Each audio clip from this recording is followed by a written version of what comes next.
갑자기 또 이렇게 날씨가 뜨겁다고 그러죠. 차가워져서 여러분 고생하실 텐데 감기 조심하시고요. 복되게 시작된 한 날 하나님께서 여러분에게 뜨거운 열정으로 함께 하시기를 주님의 이름으로 축원을 드립니다. 예, 많이 추우셨을 것 같아요. 이제 9장까지의 하나님의 은혜, 또 하나님의 역사, 하나님의 인도하심을 바라볼 때에 사도 바울이 이야기하고 있는 것, 이 우상 숭배, 또 우상에게 드려진 예물 문제를 심각하게 다루었던 그런 본문들입니다. 그래서 여러분이 아시다시피 이 고린도 교회가 심각하게 지금 처해 있는 문제는 뭐냐 하면 교회란 말이죠. 이 교회는 이미 예수 그리스도로 인하여 구원의 확증과 또 구원의 본질을 씨름하고 있는 공동체입니다. 씨름한다는 표현이 그렇지만 그 구원을 지켜가고 이루어가는 이 공동체가 그 구원으로부터 떨어져 나가서는 안 될 일인데, 이게 고린도 교회 얘기를 들어보면 이 모습은 이건 구원받은 사람들의 모습이 아니에요. 어떻게 그렇게 심각한 수준까지 이르게 되었는지 도저히 이해가 되지 않는 모습이라는 거죠. 그래서 지금 우리가 본문을 보고 있는 상황인데 어떤 상황인가 봤더니만 우상 숭배의 문제, 음행하는 문제들, 또 우상에게 드려졌던 제물을 먹는 이런 문제들 때문에 여러 가지로 고민을 하고 있는 상황 가운데에서 사도 바울이 명확하게 지금 제시를 하고 있습니다. 여러분은 구원받은 자들입니다. 근데 그 모습이 구원받은 자들의 모습과는 너무나 떨어져 있는 모습입니다. 무슨 모습인지 알겠습니까? 여러분이 이해를 돕기 위해서 내가 성경에 나와 있고 이미 우리의 역사인 출애굽 역사를 좀 이야기를 해드릴 테니 들어보십시오. 그때 이 이스라엘 백성이 애굽에서 구원을 받아가지고 광야로 나와 있을 때의 모습은 여러분 이미 여러 번 들어서 아실 거예요. 이미 구원을 경험한 사람들이에요. 출애굽 공동체는. 구원을 경험한 사람들이 광야 40년이 아무리 힘들고 광야가 고달픈 여정이지만 어쨌든 명목상으로는 구원을 받은 사람들이란 말이에요. 그런데 그 광야 40년 동안의 모습을 보면 이건 구원을 받은 사람들, 하나님의 인도를 받은 사람들의 모습이라기보다는 구원을 받았는지 안 받았는지 명분도 없을 뿐만 아니라 확신도 없을 뿐만 아니라 이게 오히려 지금 가나안을 향해 가고 있는 모습인지 애굽을 향해 가고 있는 모습인지도 분간이 안 될 정도로 엉망진창이었다는 얘기예요. 이제 그런 이야기들을 사도 바울이 다시 한번 이 출애굽기의 이야기를 통해서 여러분 고린도 교회 현 상황이 약속의 땅으로 가고 있는 모습인지 애굽으로 가고 있는 모습인지를 좀 돌아보라는 거예요. 그러니까 돌아보는 것도 아니고 좀 비교를 좀 해보라는 거예요. 어떻게 이렇게 딱 맞아 떨어지는지 여러분 너무 자신만만하지 마십시오. 오늘 5절 말씀에 이야기하죠. 그러나 출애굽한 광야 40년을 지금 살아가고 있는 이스라엘 백성들의 그 상황들을 비유를 해서 그러나 그들의 다수를 하나님이 기뻐하지 아니하셨으므로 그들이 광야에서 멸망을 받았느니라 라고 기록을 하고 있어요. 그러니까 어느 누구도 확실히 구원을 받아가지고 완벽하게 구원받은 존재로서 염려 없이 하나님 나라까지 안전하게 당도할 수 있습니다라는 이야기를 함부로 할 수가 없는 상황인 거예요. 구원을 받았다 하는데도, 인도함을 받았다 하는데도 그 광야 40년 동안의 여정과 그 인도함의 과정을 보면 알겠지만 다수를 기뻐하지 않았다는 거예요. 다수를. 이 사도 바울이요, 고린도전서에다가 적고 있지만 출애굽기를 충분히 다 파악을 하고 이야기를 하고 있는 거예요. 출애굽의 이야기이며 지금 이 신약의 이 시대에 예수님이 오시고 난 다음에 예수님을 지금 어떻게 받아들이고 있는지의 모습과 교회들이 세워지고 신앙생활하고 있는데 그 모습을 다 보니까 총체적으로 다 정리가 되는 거죠. 여기 그들 중 다수를 하나님이 기뻐하지 않으셨다는 얘기는 여러분 돌려 얘기하는 거예요. 우리들 중 다수를 기뻐하지 않는 상황입니다 라는 걸 이렇게 빗대어서 얘기를 하는 거예요. 단언컨대 우리 가운데는 단 한 명도 버려짐 당함이 없이 구원을 받을 수 있습니다 라는 이야기가 완전히 배치가 되는 이야기예요. 이 바울이 이야기할 때는 그들 중 다수, 우리 중 다수 하나님이 기뻐하지 아니하시고 지금 현재 하나님 나라 약속의 땅으로 들어가지도 않은 상태에 광야에서 멸망을 받았느니라 멸망을 받을지도 모릅니다. 이 얘기하는 거예요. 지금. 왜 이 이야기를 합니까? 고린도 교회의 현재 상황이 이런 상황이 되는 거예요. 지금까지 쭉 보셨잖아요. 9장까지. 음행, 우상숭배, 그 다음에 이 세상의 시장바닥 원리가 교회로 들어와가지고선 무슨 파 나누어지고 갈라지고 찢기고 심지어 세상의 철학적인 사고방식을 갖다가 교회 안에서 믿는 자들이 도용을 해버리고 그걸 기준으로 삼고 그걸 판단으로 삼고 지금 이제 9장까지의 이야기를 보면 우상에게 바쳐진 제물을 먹느냐 마느냐의 문제를 가지고선 자기에게 자유가 있고 권리가 있음 그것만 이야기를 하면서 내 맘대로 할 수 있다 해서 옆에 있는 사람이 상처받아 넘어지거나 말거나 이제 신앙생활하는 사람들이 그런 걸 보고 어떻게 잘못 배울 수도 있은 걸 생각도 안 하고 그냥 자기 혼자 나는 자유하고 나는 믿음이 있으니까 나는 내 멋대로 할 수 있다. 나는 그 어느 것에서 구애받지 않는다 해서 그냥 내지르는 거예요. 근데 그 모습이 오히려 새가족들이나 신앙생활을 이제 처음 시작하는 이들에게 어마어마한 상처가 될 수 있고 상처라기보다는요. 더 심각한 건 뭐냐면 저렇게 해도 괜찮은 거구나 해서 그 사람도 내지른다는 거예요. 아무것도 모르는 상태에서. 이 얼마나 비참한 상황이냔 말입니다. 그래서 사도 바울이 오늘 이야기합니다. 여러분 이 고린도 교회에 여러분의 신앙의 여정이 어찌 보면 출애굽 여정과 다를 바 없습니다. 라고 이야기하는 거예요. 그러면서 이 말씀이 전제로 해서 시작이 되는 거예요. 10장 1절에 이렇게 시작을 합니다. 형제들아 나는 너희가 알지 못하기를 원하지 아니하노니 좀 꼭 알았으면 좋겠다. 우리 조상들이 다 구름 아래에 있고 바다 가운데로 지나며 하나님의 임재의 구름이었죠. 그리고 바다는 홍해바다예요. 그 홍해바다를 지난 사건 하나님의 임재의 그 놀라운 은혜를 경험했던 출애굽 사건을 분명히 이야기하려고 하는 거예요. 지금 이걸 사도행전 7장 38절에는 광야 교회라고 이야기를 했어요. 그러니까 이 광야 교회와 같은 이 개념들이 하나님의 임재를 경험을 했고 하나님의 인도하심으로 홍해바다가 갈라져 그걸 통과하는 역사를 경험했고 이제 앞으로 한 번 더 경험할 거예요. 가나안 들어갈 때에 요단강이 갈라지는 걸 또 경험할 거고 그러니까 보세요. 홍해바다가 갈라지는 걸 경험했던 그들이 가나안 땅 들어갈 때 요단강이 갈라지는 걸 경험하면서 또 들어가는 거예요. 잊지 말라는 거예요. 이 하나님의 은혜와 역사를 잊지 말라는 거죠. 시작과 끝을 그런 식으로 마무리하는 거예요. 열어놓고 또 열어놓고 닫고 또 닫고 자 그러면서 이제 출애굽 이야기를 하는 거예요. 지금 여러분의 상황 고린도 교회 상황과 출애굽의 상황을 좀 내가 비교를 해서 얘기를 하려고 합니다. 그들 이야기하는 겁니다. 2절에 모세에게 속하여 다 구름과 바다에서 세례를 받고 모세가 이제 인도했으니까요. 이끌어 갔으니까 그 모세에게 속하여 다 구름과 바다에서 세례를 받고 이 구름이라는 건 이제 하나님의 임재를 이야기하는 거니까 뭐 성령이다 이런 해석도 있고요.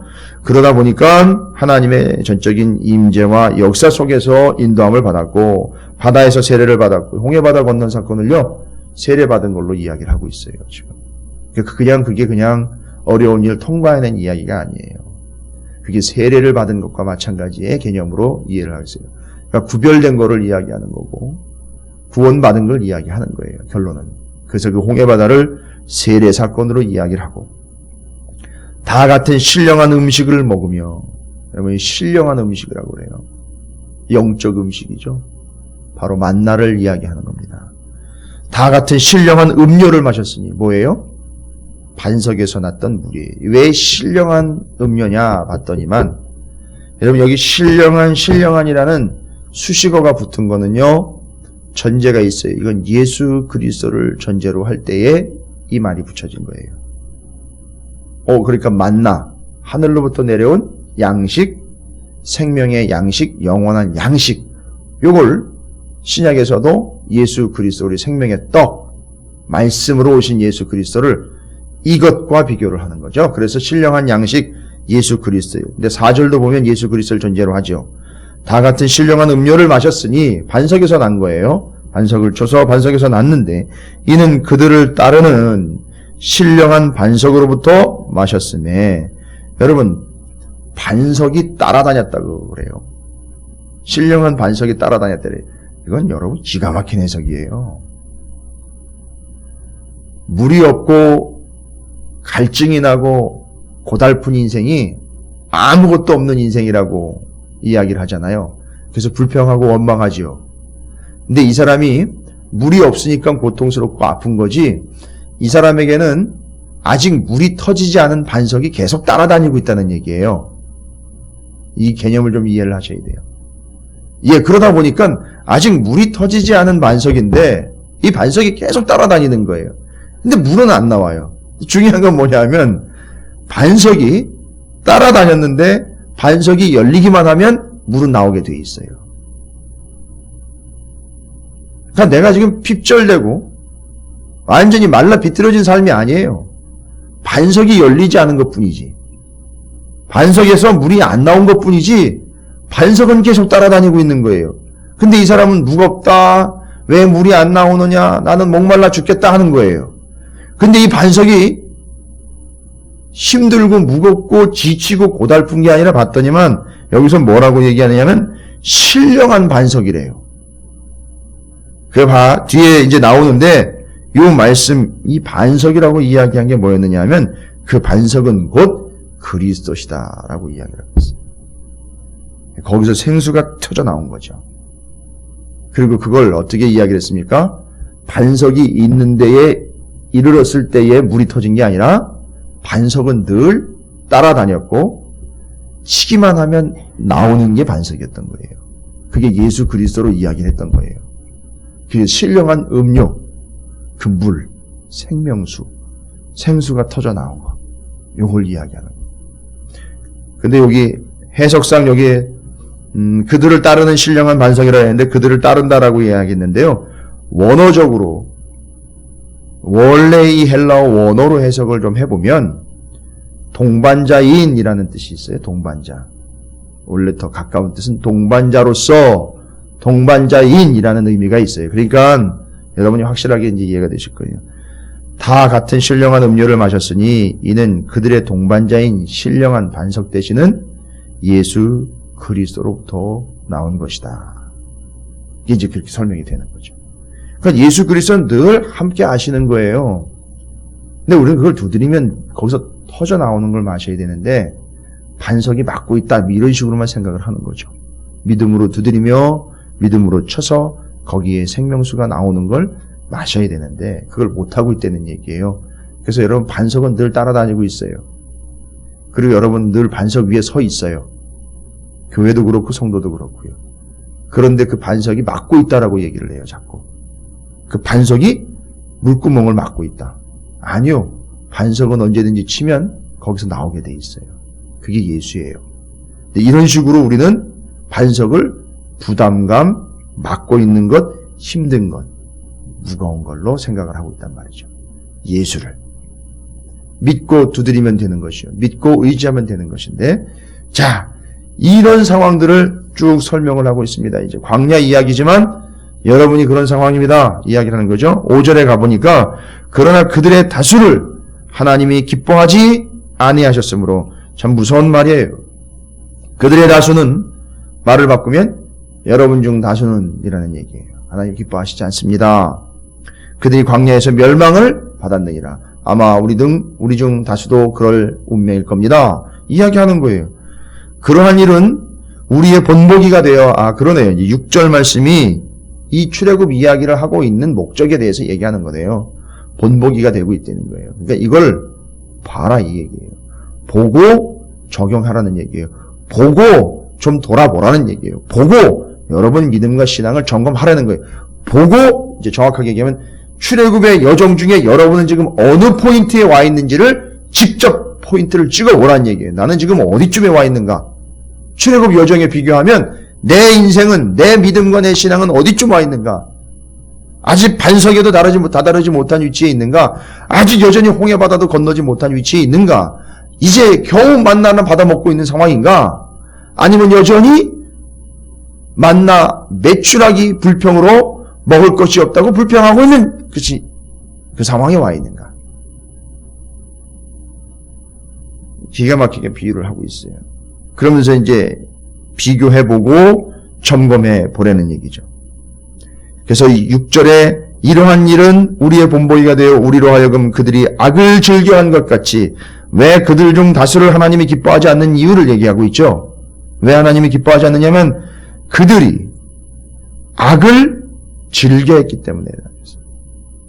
여러분, 어쩔 수 없이 악을 저지르는 게 아니에요. 악을 즐겨한다는 거예요. 왜 그 사람은 매일 그럴까요? 아우, 그 사람이 상처가 있어서 그래요.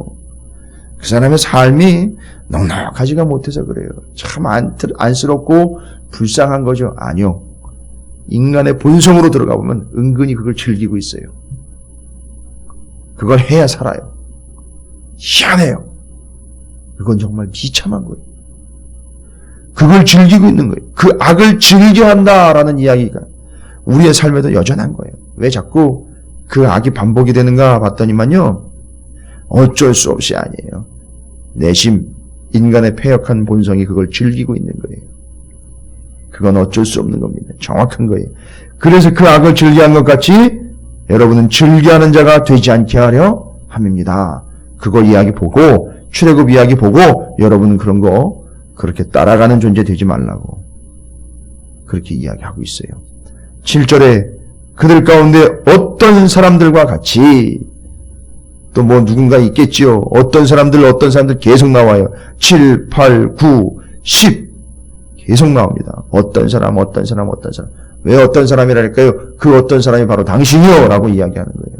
어떤 사람이 바로 당신이란 말이요. 어떤 사람이 바로 여러분이란 말입니다. 누구 다른 사람 얘기 아니고 바로 여러분 교회 이야기요. 여러분 성도들 이야기입니다. 어떤 사람들은 어떻게 했답니까? 그들 가운데 어떤 사람과 같이 너희는 우상 숭배하는 자가 되지 말라. 우상 숭배했다는 거죠. 뭔 얘기?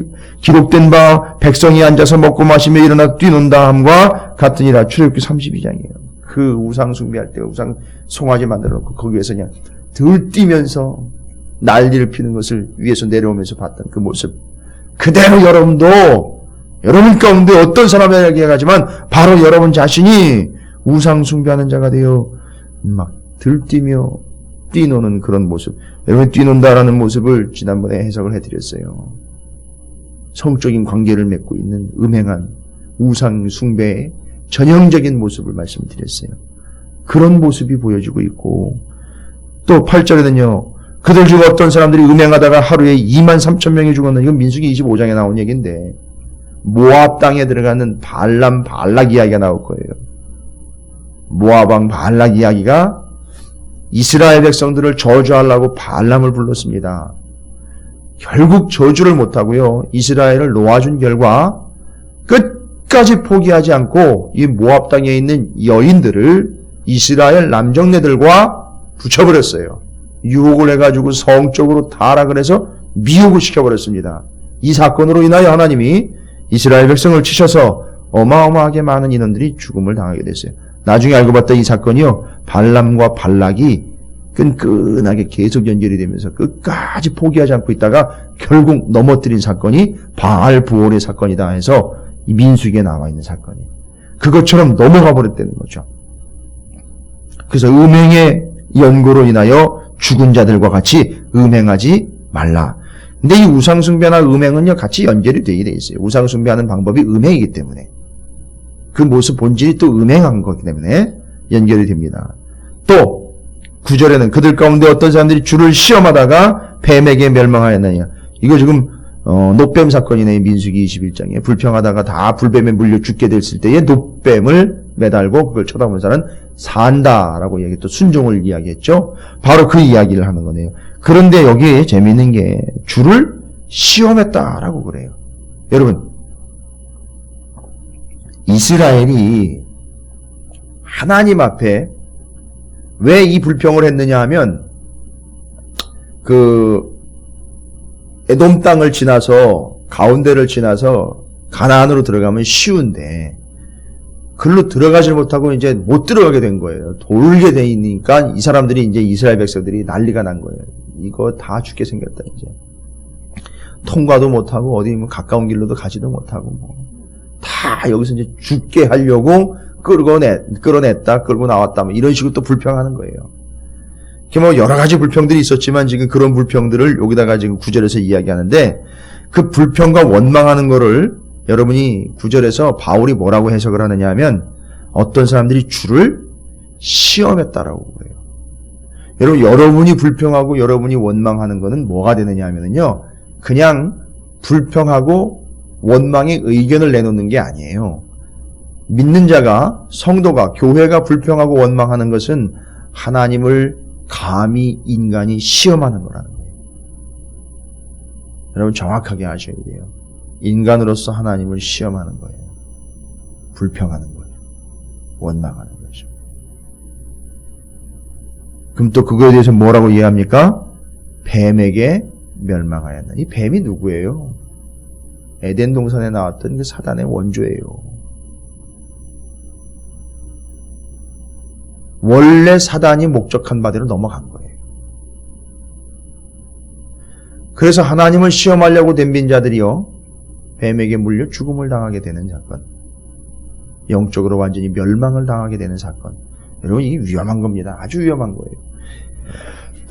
그래서 불평과 원망을 통하여 하나님을 시험하는 자들의 이 결과 뱀에 물려 죽게 되었다. 근데 거기서도 또 은혜가 있죠. 놋뱀을 매달아 쳐다보면 살게 됐다. 얼마나 간단합니다. 얼마나 완벽합니까? 살게 되었어요. 그래도 어쨌든 예수 그리스도 때문에 살게 된 거예요.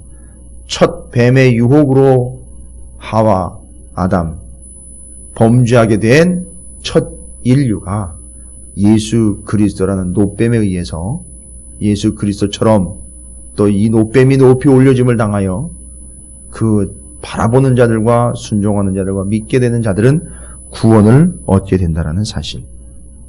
근데 이제 그 불평 자체를 여기서는 하나님을 시험하는 것이다 라고 이야기해서 절대 시험하지 말라 이야기하죠. 그래서 계속 나옵니다. 이스라엘처럼 또 이스라엘 이야기를 하고 있는 이유는 여러분, 그들처럼 여러분 우상 숭배하는 자 되지 마십시오. 음행하는 자가 되지 마십시오. 불평과 원망으로 하나님을 시험하지 마십시오. 10절에 또 이야기합니다. 그들 가운데 어떤 사람들이 원망하다가 멸망시키는 자에게 멸망하였나니 너희는 그들과 같이 원망하지 말라. 애굽으로 돌아가자. 그런 원망, 불평, 좀 전에 얘기했죠? 그것이 하나님을 시험하는 것이라.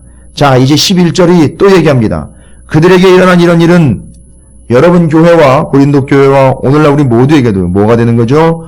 본보기가 되고 또한 말세를 만난 우리를 깨우치기 위하여 기록되었느니라. 그 말씀을 읽으면 지금 상황이 말세라는 걸 좀 깨닫고 이 상황을 살아가고 있는 우리가 어떤 상황에 있는지 자기를 좀 돌아보고 점검하고 절대 그렇게 하지 말라고 이야기하고 있는 거예요. 그래서 12절, 13절이 이야기하려고 하는 겁니다. 이게 고린도 교회의 지금 현 상황이에요. 어떤 상황이죠? 선줄로 생각하고 있다는 거예요. 뭐라고요? 구원받은 줄로 착각하고 있다는 거예요. 구원받겠거니 하고 마음 놓고 있다는 거예요. 근데 그들의 상황은 지금 언제라는 거죠? 말세라는 것이고 구원의 여부는 이제 곧 판단이 날 거고 똑바로 했는지 아닌지는 보면 알 거고 그러나 그들 중 대다수는 애굽의 출애굽 공동체럼 그들 중 대부분은 하나님이 기뻐하시지 않는 자들이었다. 그래서 그들 중 어떤 이들은 우상 숭배했고 그들 중 어떤 이들은요 음행을 했으며 그들 중 어떤 이들은 원망과 불평함으로 하나님을 시험했던 자들. 그들 중 어떤 이들, 그들 중 어떤 이게 아니에요. 거의 대부분 이야기하는 거예요. 그렇게 살았다는 거죠. 그들처럼 여러분이 착각하지 말라는 거예요. 구원받았다. 이 정도면 됐다. 나도 믿었으니 이제는 구원받겠거니 하지 말라는 거죠. 넘어질까 조심하라. 하나님이 이야기합니다. 사람이 감당할 시험 밖에는 너희가 당한 것이 없나니 오직 하나님은 미쁘사 너희가 감당하지 못할 시험당함을 허락하지 아니하시고 시험당할 즈음에 또한 피할 길을 내심으로 능히 감당하게 하신다라고 말씀을 하고 있어요. 여러분, 피할 길은 하나님이에요. 그런데 그 길이 조금 힘들기는 해요. 광야 길이 그 길이잖아요. 그런데 그 길은 정확한 길이기는 해요. 근데 그 길 가운데에서 우리는 뭐 하지 말라는 거죠? 앞에 나와 있는 것처럼 우상 숭배하지 말라, 음행하지 말라, 하나님을 시험하지 말라, 선줄로 착각하지 말라, 마지막 때를 살아가고 있는 자로서 겸손하게 대비하라. 이게 고린도 교회에 주는 이야기예요. 고린도 교회가 착각하고 있는 건 나는 구원받았으니 나는 이제 영락없이 구원받은 자이니 나는 이제 염려 없다, 걱정 없다, 나는 확실하다. 아니라는 거예요. 그걸 착각하지 말라는. 그거는 선줄로 알고 있는 거지 넘어지게 돼 있다는 거니까 조심하고. 시험 당한다는 어려운 거 안다. 예수 믿고 신앙생활하는 게 참 어렵고 힘들다는 건 알지만 그것이 피할 길이었다. 그리고 그것이 피할 길인데 피할 길을 보니 조금 힘든 거는 사실이다.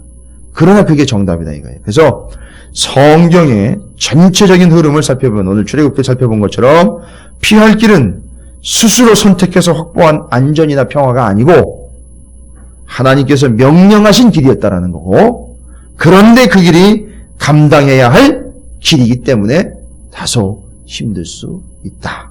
그러나 저마다의 십자가를 지고 가야 하는 길, 그 길이 피할 길이었고 살 길이었다. 우리도 현재 지금 그 길을 가고 있는 중이라는 거죠. 감당할 만한 시험을 통과하고 있는 중이라는 거죠. 사람이 하나님을 시험하는 것이 아니라 하나님이 우리를 테스트하고 있으며 하나님은 우리를 연단하고 있으며 하나님은 우리를 인도하시는 중.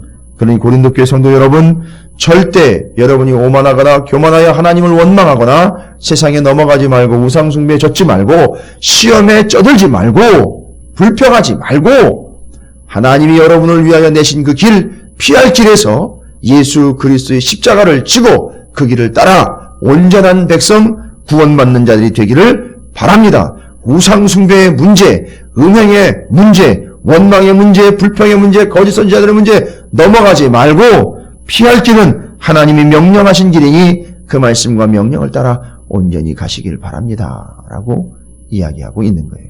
여러분, 피할 것 피하시고 여러분이 감당해야 할 것 감당하시는데 걱정하지 마시고요.